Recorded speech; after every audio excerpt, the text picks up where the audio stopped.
యోహాను సువార్త 20వ అధ్యాయం. యోహాను సువార్త 20వ అధ్యాయము 19 నుండి 31 వచనాలు చదువుకున్నాం. ఒకసారి 19వ వచనం చదువుకుంటే, ఆదివారము సాయంకాలమున శిష్యులు యూదులకు భయపడి తాము కూడి ఉన్న ఇంటి తలుపులు మూసుకొని ఉండగా యేసు వచ్చి మధ్యను నిలిచి, మీకు సమాధానము కలుగుగాక అని వారితో చెప్పాను. ప్రియులారా, మరి శిష్యులు యూదులకు భయపడ్డారు. శిష్యులు, యేసు ప్రభు శిష్యులు ఎవరికి భయపడ్డారు? యూదులకు భయపడ్డారు. ఎందుకు భయపడ్డారు? ఎందుకు భయపడ్డారు అంటే, వారు యేసు ప్రభువును సిలువ వేయడం శిష్యులు చూశారు.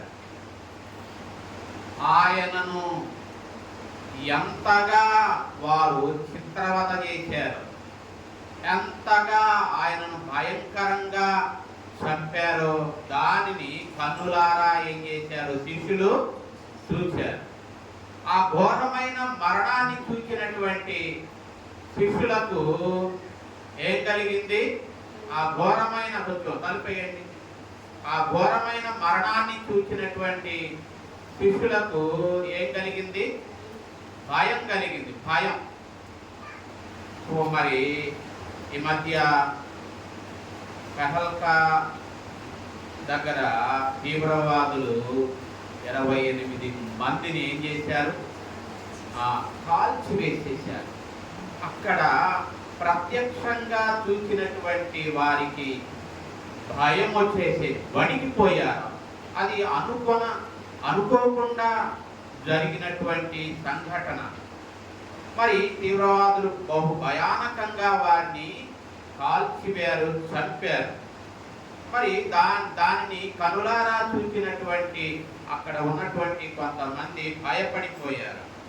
మరి యేసు ప్రభు మరణాన్ని కనులారా చూసినటువంటి శిష్యులు కూడా ఏమయ్యారు? భయపడిపోయారు. ఆయనను అంత ఘోరాతి ఘోరంగా చంపడాన్ని చూసి ఒకవేళ మమ్ములను కూడా పట్టుకొని అలాగూ చంపుతారేమోనన్న ఒక భయం వారిలో ఏమైంది? ఆవరించింది. కానీ ప్రియులారా, మనము ఎవరికి భయపడాలి? మనం ఎవరికి భయపడాలో మత్తయి సువార్త 10వ అధ్యాయములో మరి ప్రభు చెప్తూ ఉన్నాడు. ఒకసారి మత్తయి సువార్త 10వ అధ్యాయంలో 28వ వచనంలో, ఆత్మను చంపనేరక దేహమునే చంపు వారికి ఏం చేయొద్దు? భయపడకుడి గాని ఆత్మను దేహమును కూడా ఎక్కడ? నరకములో నశింపజేయగలవానికి మిక్కిలి భయపడండి. ఆత్మకి ఎటువంటి హాని చేయకుండా కేవలము దేహమునే చంపేవారికి మీరు ఏం చేయొద్దు అంటున్నాడు? భయపడద్దు అంటున్నాడు. ఆత్మను దేహమును నరకములో పడద్రోసేవానికి భయపడండి. ఆత్మను దేహమును నరకములో పడద్రోయగలవాడు దేవుడు ఒక్కడే. దేవునికి భయపడండి, మనుషులకు కాదు. దేవునికి భయపడండి అంటూ ఉన్నాడు. కానీ ఇక్కడ శిష్యులు ఎవరికి భయపడుతున్నారు? మనుషులకు భయపడుతున్నారు. కాబట్టి ప్రభు అంటున్నాడు, మనుషులకు కాదు, దేవునికి భయపడండి. మనుషులు మీ శరీరానికే హాని చేస్తారు, కానీ దేవుడు మరి దేవునికి భయపడండి అంటున్నాడు. మనుషులకు కంటే దేవునికి భయపడండి అంటున్నాడు. వారు భయపడటను బట్టే వారు ఎక్కడ ఉన్నారు? ఇంటి లోపలే తలుపులు వేసుకొని ఉన్నారు. భయం అనేది మనము దాగుకున్నట్లు చేస్తుంది కదా. భయం మనల్ని ఏం చేస్తుంది? దాగుకునేటట్లు చేస్తుంది. భయపడేది కదా. ఆదాము దేవుని దగ్గరకు రాలేకపోయాడు. ఆదామా నీవెక్కడా అని దేవుడు పిలిచినప్పుడు ఆదాము భయపడి ఏం చేశాడు? దాగుకున్నాడు. కాబట్టి భయం మనలను దేవుని దగ్గరకు రాకుండా ఏం చేస్తుంది? దూరం చేస్తుంది, దాగుకునేలాగున చేస్తుంది. కాబట్టి ఇక్కడ శిష్యులు మరి భయపడ్డారు కాబట్టి వారు ఒక ఇంటి లోపల ఏం చేశారు? తలుపులు వేసుకొని వారు దాగుకున్నారు. కాబట్టి ప్రియులారా, వారు లోపల ఉన్నారు కాబట్టి బయట ఏం జరుగుతుందో వాళ్ళకు తెలియలేదు. మరి ఇక్కడ మనం చూస్తే మరి యేసు ప్రభువు వారు అలా భయపడుతూ దాగుకొనినటువంటి శిష్యుల మధ్యకు వచ్చాడు. ఆయన ఆ భయపడుతూ దాగుకొనిన శిష్యుల మధ్యకు వచ్చి ఆయన ఏమంటున్నాడు? మీకు సమాధానము కలుగునుగాక అంటున్నాడు. మీకు సమాధానము కలుగునుగాక అన్నాడు. ఎప్పుడైతే ఆ మాట అన్నాడో వారికి ఎక్కడ లేని ధైర్యం వచ్చింది. ఆ భయము వారి నుండి ఏమైంది? తొలగిపోయింది. యేసు ప్రభు కనబడడంతో వారికి ఏమొచ్చింది? భయం తొలగిపోయి వారికి ధైర్యం వచ్చింది. మరి ప్రియులారా, దేవుని ఆత్మ మనలో ఉన్నట్టయితే భయం అనేది ఉండదు. దేవుని ఆత్మ మనలో లేకపోతే భయం ఉంటది. అందుకనే ఈ సందర్భం ఇప్పుడు మనం చెప్పుకొని ఈ మాటలు మరి చెప్పుకుంటున్న సందర్భానికి ఇంకా శిష్యులు ఏం చేయబడలేదు? పరిశుద్ధాత్మతో నింపబడాల. మరి పరిశుద్ధాత్మతో ఎప్పుడు నింపబడ్డారు? మన అపోస్తుల కార్యాలు 2వ అధ్యాయంలోనికి వెళితే అక్కడ వారు ఒక చోట కూడి ప్రార్థన చేస్తూ ఉన్నప్పుడు వారు అప్పుడు ఏం చేయబడ్డారు? పరిశుద్ధాత్మతో నింపబడ్డారు. కాబట్టి ప్రియులారా, మరి మనం దేవుని ఆత్మ మనలో లేకపోతే పిరికితనము గల ఆత్మ ఉంటది. మరి దేవుని ఆత్మ మనలో ఉంటే పిరికితనము గల ఆత్మ అనేది మనలో ఉండదు. ఆ విషయాన్ని పౌలు తిమోతికి వ్రాస్తూ 2వ పత్రికలో ఏమంటున్నాడు? 1:7లో పౌలు తిమోతికి వ్రాసినటువంటి 2వ పత్రిక 1:7లో దేవుడు మనకు ఏమిచ్చాడట? శక్తినిచ్చాడు, ప్రేమనిచ్చాడు, ఇంద్రియ నిగ్రహము గల ఆత్మనిచ్చాడు. మరి ఏమి ఇవ్వలేదు? పిరికితనము గల ఆత్మనివ్వలేదు అంటాడు. మరి పిరికితనం మనలో ఎప్పుడు ఉంటుందంటే, ఎప్పుడుంటది? దేవుని ఆత్మ మనలో లేనప్పుడు పిరికితనము గల ఆత్మ ఉంటది. దేవుడు పరిశుద్ధాత్మ మనలో ఉన్నప్పుడు పిరికితనము గల ఆత్మ మనలో ఉండదు. పిరికితనం ఉండదు, భయం ఉండదు, మనం దాగుకోం. కానీ వారికి అప్పటికి ఇంకా వారు పరిశుద్ధాత్మతో ఏం చేయబడలేదు? నింపబడలేదు. మరి నింపబడక మునుపే వారు ఇప్పుడు యేసు ప్రభువును వారు ఏం చేశారు? కన్నులారా ఆయనను చూశారు. ఎప్పుడైతే యేసు ప్రభువును చూశారో వారికి ఏమొచ్చింది? ధైర్యము. వారిలో భయం తొలగిపోయింది, గొప్ప ధైర్యము వారిలోకి వచ్చింది. మరి చనిపోయి తిరిగి లేచిన దేహం. మరి ఇక్కడ మనం చూస్తే తలుపులు, వారు ఉన్నటువంటి ఇంటి తలుపులు మూయబడి ఉండడం, ప్రభువు వారి మధ్యకు రావడం జరిగింది. అంటే చనిపోయి తిరిగి లేచినటువంటి ఆ దేహము, అది ఏ దేహము? అది మహిమ దేహము. ఆ దేహము అంతకు ముందున్న దేహమే. ఏ దేహమైతే సిలువ వేయబడిందో అదే దేహము, కానీ మార్పు చెందిన దేహము. ఏ దేహం అది? మార్పు చెందిన దేహం, అది మహిమ దేహం. కాబట్టి ఆ దేహము మరి మహిమ దేహంగా మార్చబడింది. కాబట్టి ఆయన ఏం చేశాడు? ఇదిగో చూడండి అంటున్నాడు కదా 20వ వచనంలో. 20వ వచనంలో అంటాడు, వారికి తన చేతులను ప్రక్కను చూపగా, వారికి ఏం చేశాడు? తన చేతులను ప్రక్కను చూపాడు. ప్రక్కలో ఏముంది? బల్లెపు గాయం ఉంది. చేతుల్లో ఏమున్నాయి? శీలలు కొట్టినటువంటి గాయాలు ఉన్నాయి. కాళ్లకు మరి శీలలు కొట్టిన గాయాలు ఉన్నాయి. ఆయన వారికి తన చేతులను, తన కాలును, తన ప్రక్కను ఆయన చూపించాడు. కాబట్టి ప్రియులారా, మరి ఆ దేహము మహిమ దేహము, మార్పు నొందినటువంటి దేహం. ఆ దేహానికి ఏమి రాదు? అడ్డు రాదు. ఏ అడ్డు ఆ మహిమ దేహానికి ఏది అడ్డుకోలేదు. కాబట్టి రాయి మూయబడి ఉండగానే ఆయన బయటకు వచ్చాడు. ఆ తలుపులు వేయబడి ఉండగానే వారి మధ్య ఆయన ఏం చేశాడు? వచ్చాడు. మరి వచ్చి ఆయన ఏమంటున్నాడు? మరి ఆయన మీకు ఏం కలుగునుగాక అంటున్నాడు 19వ వచనంలో, మీకు సమాధానము కలుగునుగాక అన్నాడు. వారిలో ఏమీ లేదు, సమాధానం లేదు. వాళ్ళల్లో భయం ఉంది, వాళ్ళలో కలవరం ఉంది. కాబట్టి యేసయ్య వారికి ఏమంటున్నాడు? సమాధానం.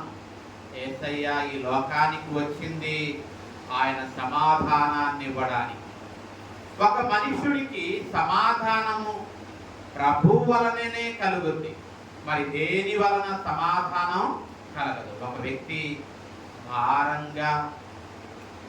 భారంతో ఉన్న వ్యక్తి ప్రభు సన్నిధికి వచ్చి తన హృదయాన్ని కృమ్మరించినట్లయితే ఆ వ్యక్తి దేని చేత నింపబడతాడు? సమాధానంతో, నెమ్మదితో నింపబడతాడు. కన్నా దేవుని సన్నిధికి బరువైన హృదయంతో వచ్చింది. తన హృదయాన్ని దేవుని సన్నిధిలో ఏం చేసింది? కృమ్మరించింది. ఆమె హృదయం ఏమైంది? బరువైన హృదయం. ఆమె హృదయములో బరువు దిగిపోయింది. ఆమె హృదయములోనికి సమాధానం వచ్చింది. ఆమె ఆనాటి నుండి ఎలా ఉంది? ఇక ఏడవడం మానింది. ఆమె ఈ ఏడవడం మాని దేవుని పట్ల సమాధానము, దేవుని పట్ల నమ్మకం ఆమె కలిగి ఉంది.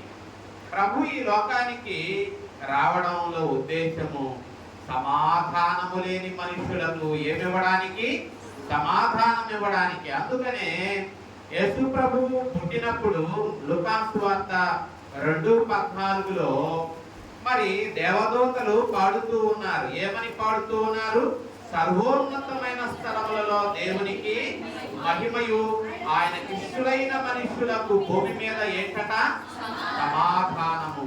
కాబట్టి ఆయనకి ఎవరైతే ఇష్టలుగా ఉంటారో, ఎవరైతే నిజంగా పశ్చాత్తాపడి ప్రభు ఎదుట తమ పాపములను ఒప్పుకుంటారో వారు సమాధానంతో ఏం చేయబడతారు?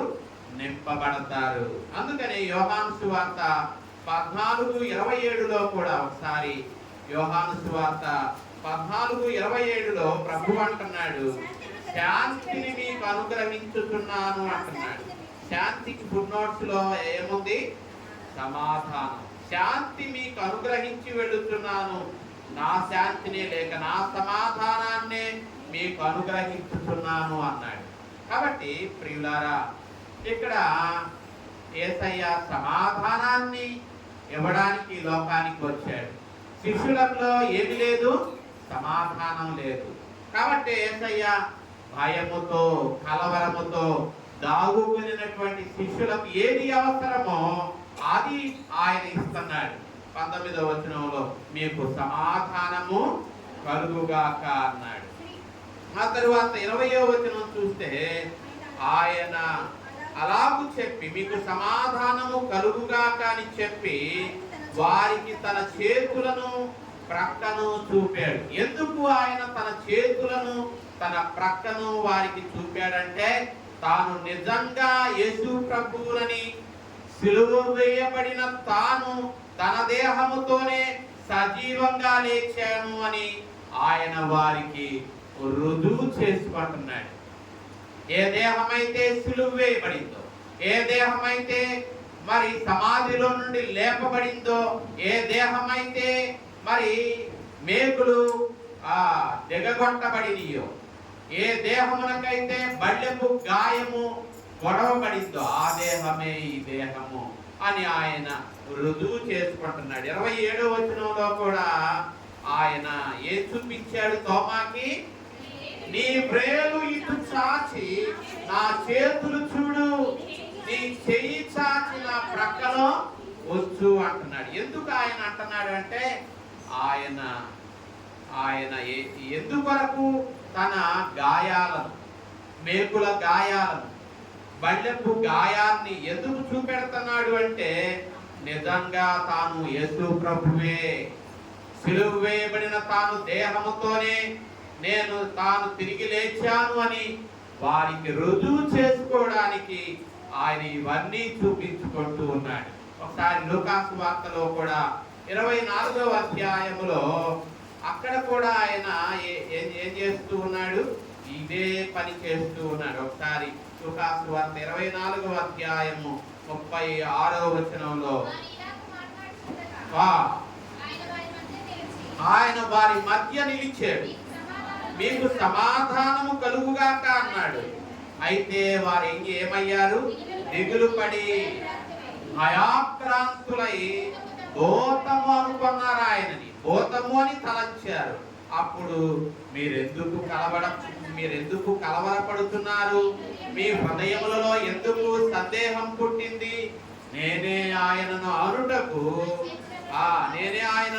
నా చేతులను నా పాదములను చూడండి, నన్ను పట్టి చూడండి, నాకున్నట్టుగా మీరు చూచుచున్న ఎముకలు మాంసము ఎవరికి ఉండవు? భూతమునకు ఉండవు అని ఆయన చెప్పి తన చేతులను పాదములను వారికి చూపించాడు. చూపించడం మాత్రమే కాదు, ఇంకేం చేశాడు? ఆయన చూపించి వారు ఇంకా ఆశ్చర్యపడుతూ ఉంటే ఇక్కడ మీ దగ్గర ఏమైనా ఆహారం ఉందా అని అడిగాడు. వారు కాల్చిన చేప ఉంది అని చెప్పినప్పుడు ఆయన కాల్చిన చేపను వారి ఎదుట ఏం చేశాడు అంటే ఆ రీతిగా తనను తాను రుజువుపరుచుకుంటూ ఉన్నాడు. తాను భూతమును కాదు అని, తాను ఏ దేహమైతే అరిమతయి, యోసేపు, నికోదేములు సమాధిలో ఉంచారో ఆ దేహముతోనే తాను సజీవునిగా లేచాను అని చెప్పి ఆయన రుజువు చేసుకుంటూ ఉన్నాడు.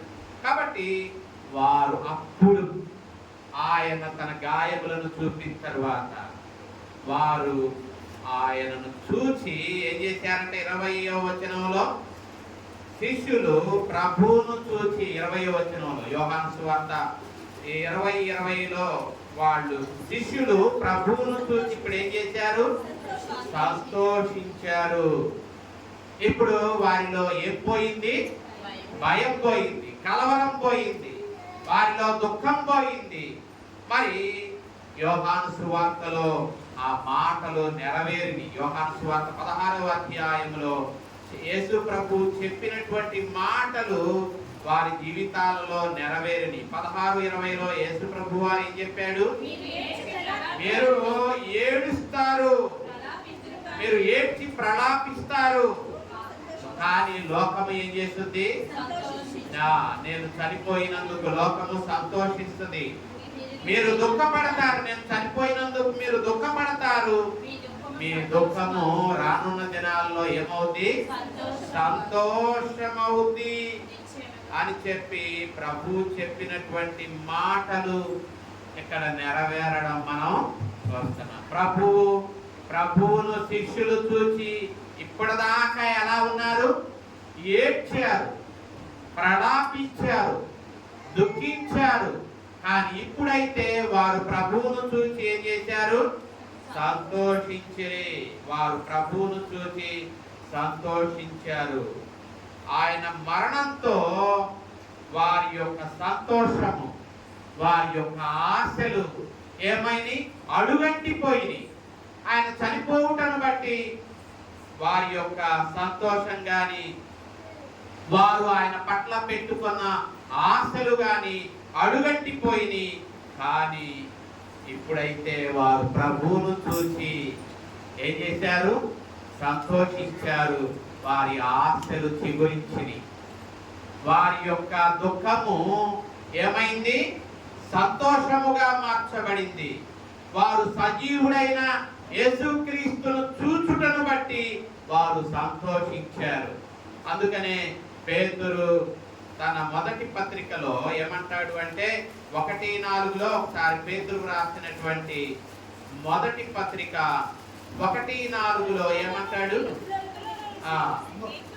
1:4 మృతులలో నుండి యేసుక్రీస్తు తిరిగి లేచుట వలన జీవముతో కూడిన నిరీక్షణ మనకు కలిగినట్లు అక్షయమైనది, నిర్మలమైనది,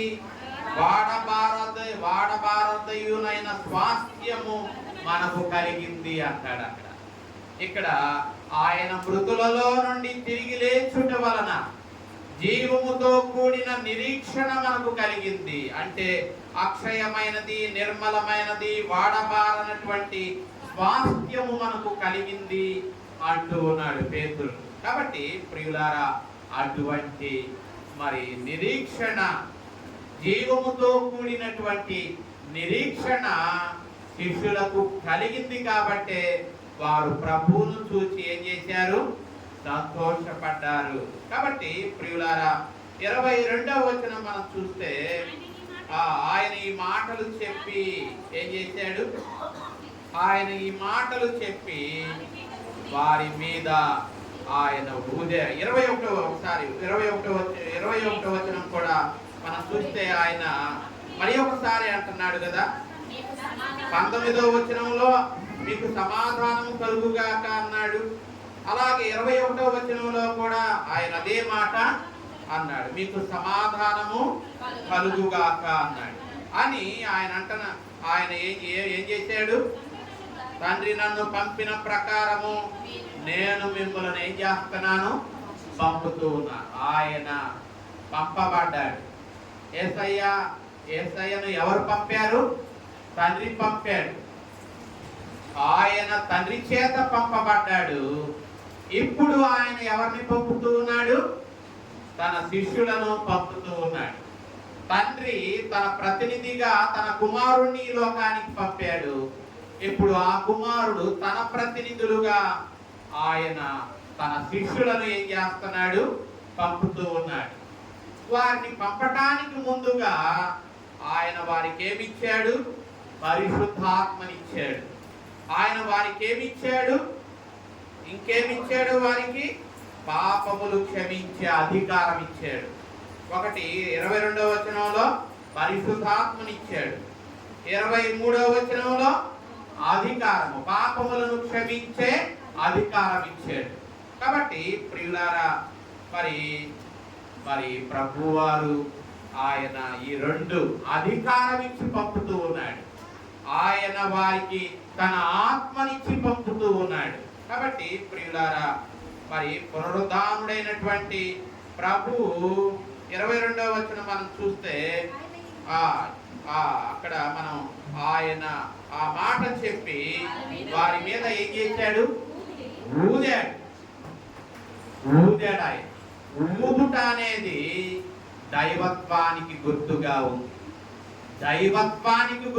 ఉంది. ఆదికాండములో ఆయన ఊదాడు. ఆదికాండము 2:7లో ఆయన ఏం చేశాడు? దేవుడైన యెహోవా నేల మంటితో నరుని నిర్మించి వాని నాసికారంధ్రములలో జీవవాయువును ఏం చేశాడు? ఊదాడు. అక్కడ సృష్టికర్తగా దేవుడు అక్కడ మనుషుని మీద ఆయన ఏం చేశాడు? ఊదాడు. మరి ఇప్పుడు ఆయన యోహాను సువార్తలో 20వ అధ్యాయము 22వ వచనంలో మరి ఆయన ఊదాడు. ఇక్కడ శిష్యుల మీద ఏం చేశాడు? ఊదాడు. అంటే ఆయన ఎవరు అని మనం అర్థం చేసుకోవాలి. పూర్వకాలములో ఏ దేవుడైతే నరుని మీద ఊది జీవాత్మనిచ్చాడు, అదే ఆయన శరీరధారిగా ఈ భూమి మీదకి వచ్చాడు. 33.5 సంవత్సరాలు ఆయన జీవించి చివరిలో ఆయన మన పాపముల కొరకు ఏం చేశాడు? మరణించి సమాధి చేయబడి తిరిగి లేచి దేవునిగా ఆయన శిష్యుల మీద ఏం చేశాడు? ఊదాడు. ఆయన మరి అక్కడ కూడా మనకు ఊదడంగా అంటే దేనిని ఊదాడు? ఏ ఊపిరినైతే ఆదాములకు ఇచ్చాడో జీవాత్మను, అదే జీవాత్మను కుమారుడుగా శిష్యులకు ఏం చేశాడు? ఆయన జీవాత్మను శిష్యులకు ఇస్తూ ఉన్నాడు. కాబట్టి ప్రియులారా, మరి ఈ ఊదడం అనేది పాత నిబంధనలో మనం యెహెజ్కేలు గ్రంథంలో 37వ అధ్యాయంలో చూస్తాం కదా. అక్కడ ఎండిన ఎముకలు లోయలో పడి ఉన్నాయి. ఆ లోయలో పడినటువంటి ఎముకలు మరి మనం చూస్తే ప్రియులారా, యెహెజ్కేలు గ్రంథము 37వ అధ్యాయం మనం చూస్తే అక్కడ ఒకసారి అక్కడ కూడా ఊదు అన్న మాట మనకు కనబడుతూ ఉంది. అక్కడ యెహెజ్కేలు గ్రంథము 37వ అధ్యాయం ఒకసారి అక్కడ చూస్తే ప్రియులారా, అక్కడ ఊదగా మనం ఊపిరి 37:9లో మనం 37:9లో అప్పుడు ఆయన నరపుత్రుడా జీవాత్మ వచ్చునట్లు ప్రవచించి ఇట్లను ప్రభువుకు యెహోవా సెలవిచ్చున్నదేవనగా ఏమనగా జీవాత్మ నలుదిక్కుల నుండి హతులైన వీరు బ్రతుకున్నట్లు వారి మీద ఊపిరి విడువుము. మరి అక్కడ జీవాత్మ వారి మీద ఊదినప్పుడు ఎండిన ఎముకలు ఏమైంది? ఎండిన ఎముకలలోనికి ఏం ప్రవేశించింది? జీవాత్మ వారిలోనికి వచ్చెను. వారు సజీవులై లేచి లెక్కింప సఖ్యము కాని మహాసైన్యమయ్యారు. కాబట్టి ప్రియులారా, ఈ మనం ఊదడం అనేది పాత నిబంధనలో ఆది కాండములో చూస్తున్నాం. ఆ జీవాత్మ ఆదామును ఏం చేసింది? బ్రతికించింది. అదే జీవాత్మ మరి యెహెజ్కేలు గ్రంథంలో ఎండిపోయిన ఎముకలలో ఆ ఆత్మ ఊదగా ఆ ఎండిపోయిన ఎముకలు ఏమైంది? ఆ బ్రతికిని, మహాసైన్యమై నిలిచిని. ఇప్పుడు యోహాను సువార్తలో ఆయన ఊదాడు, శిష్యుల మీద ఆయన ఊదాడు. ఆయన మరి ఊదినప్పుడు యేసయ్య ఊపిరి వారికి ఒక నూతనమైన జీవాన్ని ఇచ్చింది. యేసయ్య ఊపిరి వారికి ఏమిచ్చింది? ఒక నూతనమైన జీవాన్ని ఇచ్చింది. కాబట్టి ప్రియులారా, మరి ఆయన ఆత్మ మనకు ఒక నూతనమైన జీవాన్ని ఇస్తుంది. ఇప్పటి వరకు వాళ్ళు ఎలా ఉన్నారు? ధైర్యం లేదు వారికి, పిరికిగా ఉన్నారు, భయపడుతూ ఉన్నారు, దాగుకొని ఉన్నారు. ఎప్పుడైతే జీవాత్మ వారి మీద ఆయన ఊదాడో ఆ జీవాత్మ వారిలో పిరికితనము గల ఆత్మను ఏం చేసింది? దూరం చేసి వారికి ధైర్యాన్ని ఇచ్చింది. కాబట్టి ప్రియులారా, 23వ వచనం మనం చదివితే ఇప్పుడు ఆయన అధికారం, ఇప్పుడు ఆయన వారికి ఏమిచ్చాడు? అధికారం ఇచ్చాడు. ఇప్పుడు వారికి అధికారం ఇచ్చాడు. ఇప్పుడు వారిని ఆయన ఏం చేశాడు? వారికి తన ఆత్మనిచ్చాడు, తన అధికారాన్ని ఇచ్చాడు. 23వ వచనంలో దేవుడు అధికారాన్ని మరి సంఘానికి ఆయన ఇచ్చాడు. మరి అందుకనే మనం మత్తయి సువార్తలో చూస్తే 16:19లో ఒకసారి మత్తయి సువార్త 16వ అధ్యాయము 19వ వచనం, అక్కడ మనకు 16:19లో ఈ మాటలు మనకు కనబడతాయి. ఎక్కడ ఏమంటున్నాడు? పరలోక రాజ్యము యొక్క తాళపు చెవులు నీకు ఇచ్చేదను. నీవు భూలోకమందు దేనిని బంధిస్తావో అది పరలోకమందు కూడా ఏమవుతుంది? బంధింపబడుద్ది.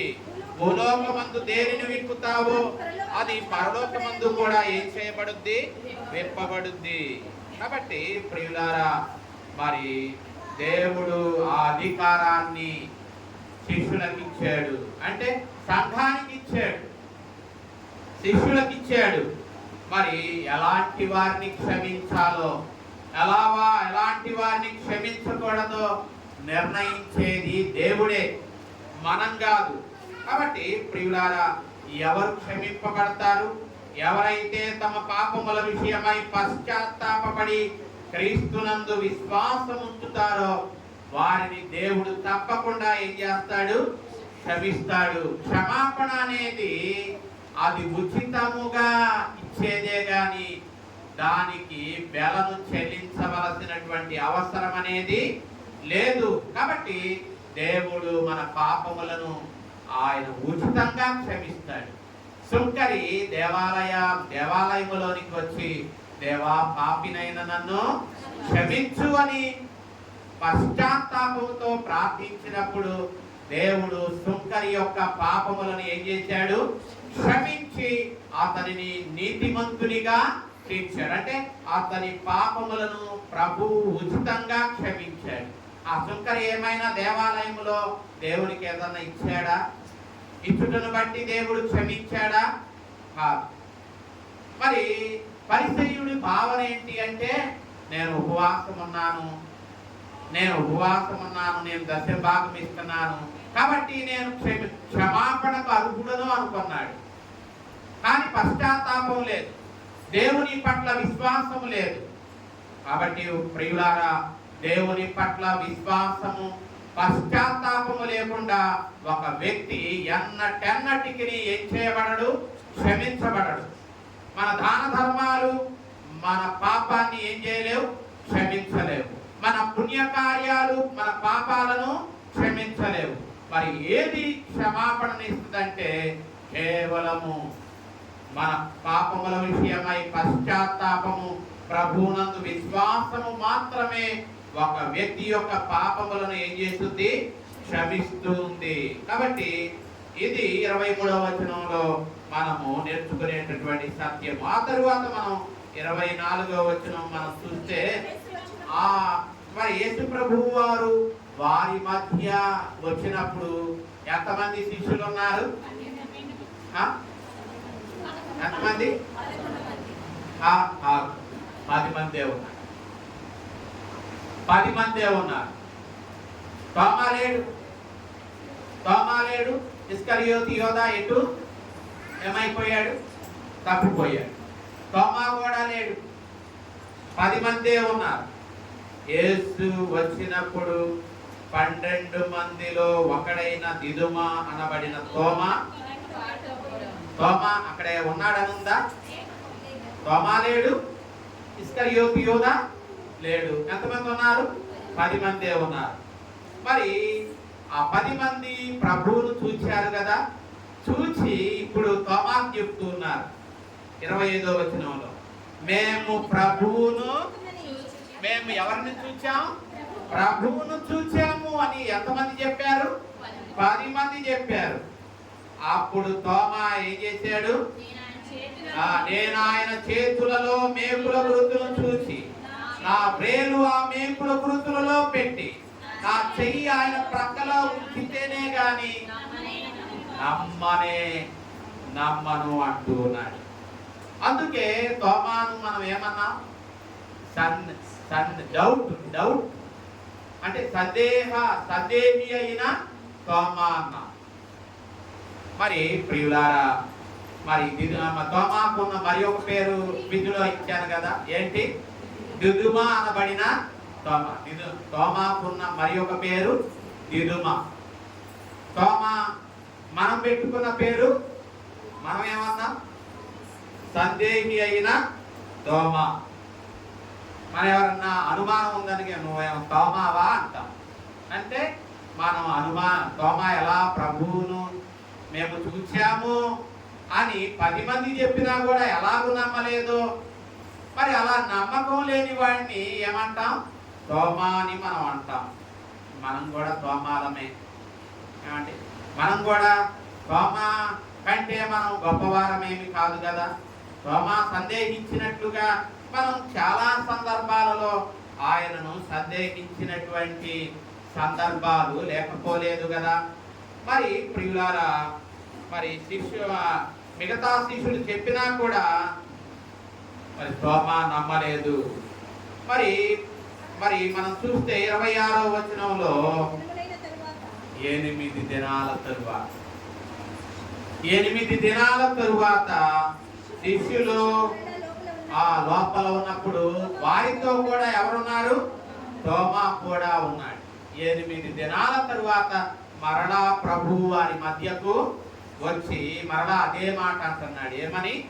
సమాధానము కలుగుగా. ఇప్పుడు ఎన్నిసార్లు యేసయ్య మాట అన్నాడు లేఖన భాగంలో? ఇది 3వసారి. 19వ వచనంలో ఒకసారి అన్నాడు, తరువాత 21వ వచనంలో ఒకసారి అన్నారు, తరువాత 26వ వచనంలో కూడా యేసు ప్రభు వారు 3వసారి ఆ మాట అంటూ ఉన్నాడు. అంటే యేసయ్య 8 దినాల తరువాత వారి మధ్య ఆయన ఏం చేశాడు? నిలిచాడు. వారి మధ్య 8 దినాలైన తరువాత యేసయ్య వారి మధ్య వచ్చి నిలిచాడు. తోమాను తిట్టాడా? 10 మంది చెప్పారు తోమా, ఇంకా నమ్మకం లేదా అని ఏమైనా తిట్టాడా? మన దేవుడు తిట్టేవాడుగా. విశ్వాసమందు బలహీనుడైన తోమా పట్ల ప్రభు తన ప్రేమను చూపిస్తూ ఉన్నాడు, తన జాలిని చూపిస్తూ ఉన్నాడు. మరి ఆయన తోమాకు అక్కడ ఉన్నటువంటి మిగతా శిష్యులందరికీ అంటే 11 మంది, ఇప్పుడు ఎంతమంది అయ్యారు? 11 మంది అయ్యారు. సిలువ వేయబడిన తన దేహాన్ని ఆ 11 మందికి ఇంక్లూడ్ తోమా కూడా ఏం చేశాడు? మరి ఒకసారి చూపించాడు. ఆ దేహానికి, ఏ దేహానికైతే సిలువ గురుతులు ఉన్నాయో, మనం ఇక్కడ 27వ వచనంలో ఆ తోమాను చూచి, నీ వ్రేలు ఇటు చాచి నా చేతులు చూడుము, నీ చెయ్యి చాచి నా ప్రక్కలో ఉంచి అని ఎందుకు ఆ మాట అన్నాడు? మరి ఆ దేహానికి ఉన్న గురుతులు అలాగే ఉన్నాయి. మేకుల గురుతులు, చేతులకున్న మేకుల గురుతులు, ప్రక్కలో బళ్ళెపు కోటుకు మరి ఆ గాయము అలాగే ఉన్నాయి. మరి ఆయన సజీవుడుగా లేచాను అని తోమా, నేను సజీవునిగా లేచాను. అంతకుముందు లూకాసు వార్తలో మనం అనుకున్నాం, శిష్యులు భూతమని భయపడ్డారు. నేను భూతమును కాదు తోమా, నేను భూతమును కాదు శిష్యులారా అని చెప్పి తోమా ఎటువంటి అనుమానం లేకుండా, ఇదిగో ఇప్పుడైనా నమ్ముతావా? ఇదిగో నా గాయాలను పరికించి చూడు, నా గాయాలను నీ వ్రేలు చాచి నీ వ్రేలు చాచి నా చేతులు చూడు, నీ చెయ్యి చాచి నా ప్రక్కలో ఉంచి ఎక్కడైనా అవిశ్వాసిగా ఉండక విశ్వాసిగా ఉండు అంటూ ఉన్నాడు. కాబట్టి విశ్వాసాన్ని విడిచిపెట్టి మనం అవిశ్వాసాన్ని విడిచిపెట్టి తోమాలాగా ఈరోజైనా మనం ఏం చేయాలి? నమ్మాలి. తోమా నమ్మాడు, ఆయనను చూచి నమ్మాడు. శిష్యులు చెప్పిన మాటలను బట్టి నమ్మలేదు కానీ తోమా చూచి నమ్మాడు. కాబట్టే ప్రభు అంటున్నాడు 29వ వచనంలో, నీవు నన్ను చూచి నమ్మితివి, చూడక నమ్మిన వారు ధన్యులు. చూచి నమ్మావు తోమా, చూడక నమ్మిన వారు ధన్యులు అన్నప్పుడు తోమా అంటున్నాడు 28వ వచనంలో, నా ప్రభువా నా దేవా అంటూ ఉన్నాడు. అంటే తోమా చూచి అప్పుడు అతడు అపనమ్మకాన్ని విడిచిపెట్టి నమ్మకము కలిగి ఈ మాటలు పలుకుతూ ఉన్నాడు. ఏ మాటలు? నా ఏమంటున్నాడు? నా ప్రభువా, నా దేవా, my lord and my God. నా ప్రభువు, నా దేవుడు అని దృఢమైన విశ్వాసము మాటల ద్వారా ఏం చేశాడు? వ్యక్తపరుస్తూ ఉన్నాడు. ఇంతకుముందు అపనమ్మకమే ఉంది, కానీ నమ్మిన తరువాత ఒక గొప్ప సందేశాన్ని, ఒక గొప్ప ఒప్పుకోలును తోమా ప్రభువును గురించి ఒప్పుకుంటూ ఉన్నాడు. ఏమని? మై లార్డ్ మై గాడ్ అంటున్నాడు. నా దేవా, నా ప్రభువా అంటున్నాడు. కాబట్టి ప్రియులారా, యేసయ్యను తోమా మరి తోమా అనిన మాటలు ప్రభువారు మరి త్రోసివేయలేదు. నిజంగా ఆయన ప్రభువు కాబట్టే, ఆయన దేవుడు కాబట్టే ఆ మాటలను ఆయన అంగీకరించాడు. ఆయన ప్రభువు, ఆయన దేవుడు కాకపోతే ఆ మాటలు ఎంత మాత్రము అంగీకరించేవాడు కాదు. మరి అపోస్తులుల కార్యాల్లో మనం చూస్తే 14వ అధ్యాయములో అక్కడ ఇద్దరు మనుషులు మనకు కనబడతారు. ఒకళ్ళు ఎవరు? పౌలు, తరువాత శీల. పౌలు శీలలు ఏం చేశారు? పౌలు బర్నబా మనం ఆ రెండు పేర్లు చూస్తాం 14:14లో. అపోస్తులైన బర్నబాయు పౌలును ఈ సంగతి విని తమ వస్త్రములను చింపుకొని సమూహములోనికి చొరబడి, అయ్యలారా, మీరెందుకు ఇలా చేస్తున్నారు అంటే వాళ్ళు ఏం చేస్తున్నారు? పౌలు బర్నబాను వారు మరి దేవుడు అని చెప్పి వారిని ఏం చేయాలనుకున్నారు? వారిని పూదండలు తెచ్చి వారికి బలి అర్పించాలి అని సిద్ధపడుతున్నారు. వారికి బలి అర్పించి, వారికి దండలేసి, వారిని దేవుడుగా చెయ్యాలి అని ప్రయత్నిస్తున్నప్పుడు, అయ్యలారా, మీరెందుకు ఇలా చేస్తున్నారు? మేము కూడా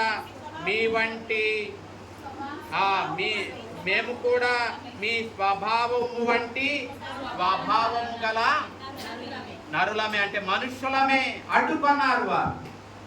మీరెందుకు మా దేవుడికి ఇవ్వవలసినటువంటి ఘనతను మాకిస్తున్నారు? మేము దేవుళ్ళం కాదే, మేము మనుషులమే అని వాళ్ళు అడ్డుకున్నారు. ఇక్కడ యేసయ్య మరి తోమా నా ప్రభువా, నా దేవా అన్నప్పుడు ఆయన మనం అడ్డుకున్నాడా? ఎందుకు తోమా నన్ను నా ప్రభువు అంటావు, మరి దేవుడు అంటావని ఆయన అడ్డుకోవాలా? ఎందుకంటే ఆయన ప్రభువు కాబట్టి, ఆయన దేవుడు కాబట్టి ఆయన తోమా అనిన మాటలను ఆయన అంగీకరించాడు. తోమా, నిజమే, నేను నీ ప్రభువునే, నీ దేవుడనే అని ఆయన మరి ఆ మాటలను ఆయన అంగీకరించాడు. కాబట్టి ప్రియులారా, తోమా నమ్మినట్లు ఆయన మరణించి సజీవుడుగా లేచాడు అని, ఆయనే ప్రభు అని, ఆయనే నిజమైన దేవుడని మనం నమ్మడం ద్వారా మనం దేవుడిచ్చే ధన్యతను పొందుకుంటాం. ఏంటి? అలా నమ్మినట్లయితే మనము 29వ వచనంలో, నమ్మిన నీవు నన్ను చూచి నమ్మావు, చూడక నమ్మిన వారు తోమా కూడా ధన్యుడే, కనీసం చూచైనా నమ్మాడు. కాబట్టి మనం కూడా ఒక్కోసారి మరి మనం తోమాలాగా సందేహించే వారముగా ఉంటాం. మరి సందేహంలో ఏమీ తప్పు లేదు, కానీ కనీసం చూచైనా మనం తోమా వలె నమ్మి ఆయన ఎవరో మనం నిజంగా ఒప్పుకోవాలి. తోమా ఆయనను చూచి నిజంగా ఆయన ఎవరో ఒప్పుకున్నాడు, గ్రహించాడు. కాబట్టి ప్రియులారా, ఆ తరువాత చివరి వచనం మనం చూస్తే, ఆ 30వ వచనం కూడా చూస్తే, ఆయన అనేకమైనటువంటి ఇతర సూచక్రియలను తన శిష్యుల ఎదుట చేశాడు. అవన్నీ గ్రంథంలో ఏం చేయబడలా, రాయబడలేదు. కానీ మరి యేసు దేవుని కుమారుడైన క్రీస్తు అని మనము నమ్మునట్లు, నమ్మి ఆయన నామమందు జీవము పొందునట్లు ఈ మాటలు వ్రాయబడ్డాయి. ఏ మాటలు? ఇదిగో ఇప్పుడు వ్రాయబడిన మాటలు. ఆయన ఎవరని? యేసు దేవుని కుమారుడని, దేవుని కుమారుడైన క్రీస్తు అని మనము నమ్మునట్లు, నమ్మి ఆయన నామములో ఏం పొందునట్లు? జీవము పొందాలి. అది ఆయన నామములో జీవముంది. ఆ జీవాన్ని పొందడానికే దేవుడు ఈ మాటలను మన కొరకు ఏం చేశాడు? వ్రాయించాడు. కాబట్టి ఈ మాటలను మనం ఏం చేద్దాం? నమ్ముదాం.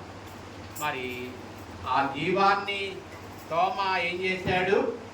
పొందుకొన్నాడు. ఆ జీవాన్ని తోమా ఏం చేశాడు? పొందుకొన్నాడు. మరి ఈ సమయంలో బాప్తిస్మ కార్యం ఉంది. ఆ బాప్తిస్మ కార్యానికి సిద్ధపడిన వారు